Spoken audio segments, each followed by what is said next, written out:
మన సబ్స్క్రైబర్ ఒకరు రసం కావాలి అని చెప్పి అడిగారనమాట. నేను మిరియాల రసం ఎలా చేస్తానో చూపిస్తా.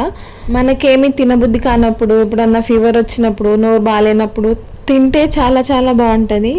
ఒక్కసారి మీరు కూడా ట్రై చేయండి. ప్రిపరేషన్ అయితే చూసేద్దాం. రోట్లో గార్లిక్, మిరియాలు, ఇంకా కొన్ని జీలకర్ర కూడా కచ్చాపచ్చగా దంచుకొని పక్కన పెట్టుకోవాలి. ఇది మిక్సీలో కంటే రోట్లో అయితేనే టేస్ట్ బాగుంటుందని గుర్తుపెట్టుకోవాలి. తర్వాత ఒక గిన్నెలో ఆయిల్ పోసి కొన్ని ఆవాలు, జీలకర్ర వేసేసి, ఎండుమిర్చి, పసుపు, 2 టమాటాలు, కొంచెం సాల్ట్ వేసేసి బాగా మగ్గించుకోవాలి. తర్వాత దీంట్లో చింతపండు రసం కూడా వేసేసుకొని ఒక్కసారి కలిపేసుకోవాలి.